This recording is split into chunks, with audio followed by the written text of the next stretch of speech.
বন্ধুরা, তোমরা যদি নতুন ক্রিয়েটার হয়ে থাকো, ছোট ক্রিয়েটার হয়ে থাকো, তাহলে এবার দুহাত তুলে আনন্দে নাচো। তার কারণ ওয়াইটি স্টুডিওতে চলে এসছে ধামাকা আপডেট।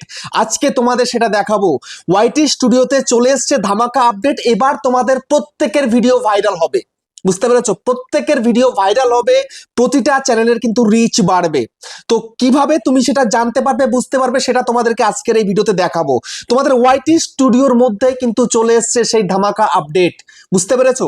তো সেই জন্য আমি তোমাদেরকে বলবো মনোযোগ সহকারে ভিডিওটাকে দেখো এবং ইউটিউবার হাউস সাপোর্ট চ্যানেলের প্রথমবারের জন্য চ্যানেলটাকে সাবস্ক্রাইব করে দাও, বেল আইকনকে প্রেস করে দাও। আর বন্ধু, ভিডিওকে লাইক করতে কিন্তু ভুলবে না। লাইক করলে মোটিভেট হই, ভিডিও বানানোর কিন্তু আগ্রহ বাড়ে। আর হ্যাঁ বন্ধুরা, আমি কিন্তু উত্তর চব্বিশ পরগনা জেলার বনগাঁয় থাকি। তোমরা চাইলে আমার সঙ্গে দেখা করতে পারো, চ্যানেলে যে কোনো প্রবলেম নিয়ে আমাকে চলে আসতে পারো, কিন্তু এর জন্য চার্জ লাগবে। নিচে হোয়াটসঅ্যাপ নাম্বার রয়েছে, এই হোয়াটসঅ্যাপ নাম্বারে মেসেজ করবে, কেউ ডাইরেক্ট কিন্তু কল করবে না। আর তোমরা যারা অনেকটাই দূরে রয়েছে, আমার কাছে আসতে পারবে না, তোমরা কিন্তু হোয়াটসঅ্যাপে ভিডিও কলের মাধ্যমে চ্যানেলের যে কোনো প্রবলেমকে সলভ করতে পারবে, কিন্তু এর জন্য চার্জ লাগবে। নিচে হোয়াটসঅ্যাপ নাম্বার রয়েছে, এই হোয়াটসঅ্যাপ নাম্বারে মেসেজ করবে, কেউ ডাইরেক্ট কিন্তু কল করবে না। তো এখন আমি তোমাদেরকে দেখিয়ে দেবো ওয়াইটি স্টুডিওতে যে ধামাকা আপডেট চলে এসছে, যে আপডেটের দ্বারা তোমরা তোমাদের চ্যানেলকে খুব সহজে ভাইরাল করতে পারবে, সেটা দেখাচ্ছি। তো সেটা করতে গেলে, ঠিক আছে, ওই আপডেট ফিচারটা অ্যাড করতে গেলে তোমার চ্যানেলে সর্বপ্রথম তোমাকে চলে যেতে হবে কোথায় না, প্লে স্টোরে। এই যে প্লে স্টোরে চলে গেলে, প্লে স্টোরে চলে এসে এখানটায় সার্চ বার রয়েছে, এখানে সার্চ করো ওয়াইটি স্টুডিও, লেখো, লিখে সার্চ করো। সার্চ করার পরে দেখো এই যে আমার ওয়াইটি স্টুডিও, আমি কিন্তু আপডেট করে নিয়েছি। তোমাদেরকে কি করতে হবে না, এখানে আপডেট চিহ্ন থাকবে, আপডেট থাকলে আপডেটটা করে নিতে হবে, তারপরে কিন্তু তুমি ওই আপডেটটা পেয়ে যাবে। আপডেট না করলে কিন্তু আপডেট পাবে না। আমি কিন্তু অলরেডি করে নিয়েছি, এবার আমি তোমাদেরকে ওপেন করে দেখাচ্ছি, ঠিক আছে? তো আমি এখান থেকে ব্যাক করে বেরিয়ে যাই। তো আমি এখন সোজাসুজি আমি আমার ওয়াইটি স্টুডিওটাকে ওপেন করব। এই যে ওয়াইটি স্টুডিও ওপেন করলাম, ওপেন করতেই তোমাদের ফার্স্ট পেজের কোনো প্রয়োজন নেই, যেখানে আপডেট সেটাই তোমাদেরকে আমি দেখাচ্ছি। দেখো আপডেট কিন্তু তিনখানা এসছে। সেটা কি? সেটা হচ্ছে প্রথম এই একখানা আপডেট এসছে, তারপরে দ্বিতীয় কি, দ্বিতীয় হচ্ছে এই একখানা আপডেট এসছে, তৃতীয় কি, তৃতীয় হচ্ছে এই একখানা আপডেট এসছে, ঠিক আছে? তো আমি এখন তোমাদেরকে পরপর তিনখানা আপডেটকে ভালো করে দেখাচ্ছি। তো এখন সর্বপ্রথম যে আপডেটটা, সেটা কি না, top tips for your thumbnail. এই হচ্ছে প্রথম আপডেট, বুঝতে পারলে? তো এইখানে কিন্তু একটা চিহ্ন তুমি দেখতে পাচ্ছ, এরকম হয়তো সচরাচর তোমরা দেখতে পাও না, ঠিক আছে?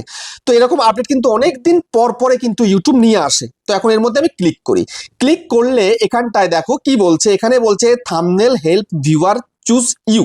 এখানে 5খানা থাম্বনেল দেখাচ্ছে, দেখতে পাচ্ছ? এখানে সব থেকে বেশি হাইলাইট কোনটা না, এইটা সব থেকে হাইলাইট, মানে কি এই থাম্বনেলটা আমার বেশি ভালো হয়েছে, তাই এতে কিন্তু লোকে বেশি ক্লিক করেছে। তারপরে কোনটা না, এইটা। তারপরে কোনটা না, এইটা। তারপরে কোনটা, এইটা। তারপরে হচ্ছে এইটা, ঠিক আছে? তো এবার দেখো এখানটা একটুখানি এদিকে করি। তারপর দেখো এখানটায় কি বলছে, this thumbnail are working well. এই তিনখানা থাম্বনেল কিন্তু ভালো ওয়ার্ক করেছে, ঠিক আছে? তারপরে একটু স্ক্রল করি, এখানটাতে একটা কিছু না। তারপরে এখানটায় দেখো এই যে কি বলছে, make sure that there are clear and easy to read. এই যে 9খানা থাম্বনেল আছে, অডিয়েন্স কিন্তু ভালো করে ক্লিয়ারলি দেখতে পাচ্ছে, ঠিক আছে? একদম ভালো করে পড়তেও পাচ্ছে, একদম ক্লিয়ারলি কিন্তু সবকিছু লেখা রয়েছে। তো তোমাদেরকেও এইরকম ইজি টু রিড, মানে দেখেই যেন খুব সুন্দরভাবে পড়তে পারে, সহজে পড়তে পারে, বুঝতে পারে অডিয়েন্স, সেরকম থাম্বনেল তোমাকে বানাতে হবে, ঠিক আছে?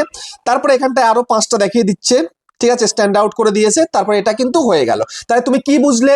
লং ভিডিও তৈরি করছো, ভালো থাম্বনেল তোমাকে তৈরি করতে হবে, তবে তোমার কিন্তু ভিডিওতে ভিউজ আসবে।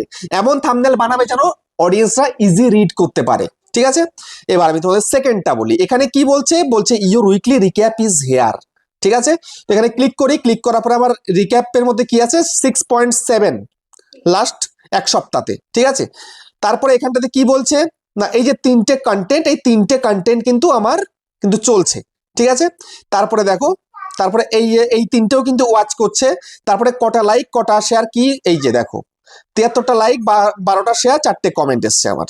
আমি এই চ্যানেলে কাজ করি না। তারপরে এই যে ইনকামটাও কিন্তু এই হয়েছে, বুঝতে পেরেছো? তো এইটাও লাস্টের উইক, এই যে your weekly recap is here, এই তার লাস্ট এক সপ্তাহ, এটা দেখে কোনো লাভ নেই। কিন্তু মেন কি, মেন হচ্ছে এখানটাতে how viewer find your videos, ঠিক আছে? আমার ভিডিও কিভাবে ফাইন্ড করছে অডিয়েন্স, কি করে খুঁজে বের করছে, এটা তোমাকে বুঝতে হবে। তাই এখানে ক্লিক করো। ক্লিক করার পরে এই দেখো, viewer find your videos in many way, ঠিক আছে? তো এখানে একটু এদিকে করি, দেখো আমার ভিডিওতে ভিউজ কোথা কোথা থেকে আসছে না, শর্ট ফিড থেকে আমাকে খুঁজে পাচ্ছে, এই যে ইউটিউব সার্চ থেকে যাচ্ছে, আর হচ্ছে সাউন্ড এন্ড হ্যাশট্যাগ পেজ থেকে। তাহলে দেখতে পাচ্ছ ইউটিউব ভিডিওতে আমি হ্যাশট্যাগ তোমাদেরকে দিতে বলি, হ্যাশট্যাগেরও কিন্তু মাধুর্য আছে, হ্যাশট্যাগের দ্বারাও ভিডিওতে ভিউজ আসে, আমি তার প্রমাণ। দেখতে পেলে আমি পারফেক্ট হ্যাশট্যাগ কেন দিতে বলি তোমাদেরকে, হ্যাশট্যাগের দ্বারা ভিডিওতে ভিউজ আসে। আমি এই ভিডিওগুলো আপলোড করতাম আরো 3-4 মাস আগে, আপলোড করে রেখে দিয়েছি, এখন আমি হ্যাশট্যাগের পেজ থেকে আমি ভিউজ পাচ্ছি, আমার লাইফ টাইম চলছে সে সমস্ত ভিডিও। আমি এই চ্যানেলে কাজ করি না বললেই চলে, সময় পাই না বলে, মনিটাইজ চ্যানেল ইনকাম হচ্ছে সেই জন্য অতটা গা লাগে না, বুঝতে পেরেছো? তারপরে দেখো এদিকে সরাই, ঠিক আছে, তারপরে এদিকে এই দেখো, এই যে আমার এই যে সার্চেস কি কি চলছে, এই হচ্ছে আমার টপিক। তোমারও এখানে সার্চেস কি কি চলবে সব টপিক তোমাদেরকে দেখাবে, যেমন 1টা 2টো 3টে 4টে 5টা, এই 5টা টপিক আমার এখানে দেখিয়ে দিচ্ছি। আমি যদি এই সমস্ত টপিকে কাজ করি তাহলে আমার কিন্তু ভিউজ আসবে এই সার্চ থেকে, বুঝতে পেরেছো? কিন্তু আমি করি না, আমি একটু অন্যরকম করার চেষ্টা করছি, এগুলো আমার পুরনো কন্টেন্ট, আমি 1 বছর 2 বছর 3 বছর আগে যে ভিডিওগুলো দিয়েছিলাম সেখান থেকে আমার এখনো পর্যন্ত ভিউজ আসছে, বুঝতে পেরেছো? এটা আমার সেকেন্ড চ্যানেল বললে চলে। তারপরে দেখো এখানে কি বলছে, sound and hashtag page, group of content by audio and theme, বুঝতে পেরেছো? হ্যাশট্যাগ দিয়েছিলাম আমি প্রত্যেকটা ভিডিওতে, হ্যাশট্যাগ দিয়েছি বলে সেই হ্যাশট্যাগ লিখে লোকে সার্চ করছে, তারপরে আমার ভিডিওকে লোকে পাচ্ছে। তাহলে পারফেক্ট হ্যাশট্যাগ তোমাকে দিতে হবে, বুঝতে পেরেছো? তারপরে এখানে দেখো এই যে ইমাজিন করো, কি বলছে, imagine how people will find your next creation, ঠিক আছে? তো এই দেখো তোমাকে এমন কন্টেন্ট বানাতে হবে যে কন্টেন্টটা লোকে যেন ভালো করে দেখে, সম্পূর্ণ ওয়াচ করে। তার জন্য তুমি একটা কন্টেন্ট তুমি শুরু করলে শুরুতেই সবকিছু যদি বলে দাও তাহলে কিন্তু তোমার ভিডিও শেষ পর্যন্ত দেখবে না। সেই জন্য সাসপেন্স ক্রিয়েট করতে হবে, হুক মারতে হবে, তারপরে তোমাকে ভিডিওটা সঠিক করতে হবে, বুঝতে পেরেছো? ভিডিওটার মধ্যে শুরুতেই সবকিছু বলে দিলে চলবে না, যেমন আমিও কিন্তু কোনোদিন আমার ভিডিওতে শুরুতে কিন্তু কিচ্ছু বলি না, জাস্ট সাসপেন্স ক্রিয়েট করে দিই ভিডিওটা যেন লোকে ফুল ওয়াচ করে। তাই বলে তো কেউ তো ফুল ওয়াচ করে না, তবুও চাইবো যে যতটা বেশি ওয়াচ করে সেরকম ভাবে আমায় কিন্তু ভিডিওটা করতে হবে, বুঝতে পেরেছো? এই দেখো এই যে ঘুরিয়ে ফিরিয়ে তোমাকে কিন্তু ভিডিওটাতে অডিয়েন্সকে বেঁধে রাখতে হবে, সেটাই এখানে কিন্তু বলছে, বুঝতে পেরেছো? তো এই হচ্ছে ব্যাপার, এই জিনিসগুলো বুঝতে পারলে শুরুটা এবং এই শেষটা, এই যে প্রথম যে আপডেটটা তোমাকে দেখালাম ওইটা আর এইটা তুমি যদি বুঝে নিতে পারো একবার, তাহলে তুমি তোমার ভিডিওতে খুব সহজে ভিউজ আনতে পারবে, বুঝতে পেরেছো? আমি সেই সিস্টেমটা বুঝি বলেই কিন্তু আমার ভিডিওগুলো চলে, আমার ভিডিওতে ভিউজ আসে, বুঝতে পেরেছো? তো ভিডিওটাকে শেষ করলাম, আবার দেখা হচ্ছে নেক্সট একটা ধামাকেদার পাওয়ারফুল ভিডিওর সাথে।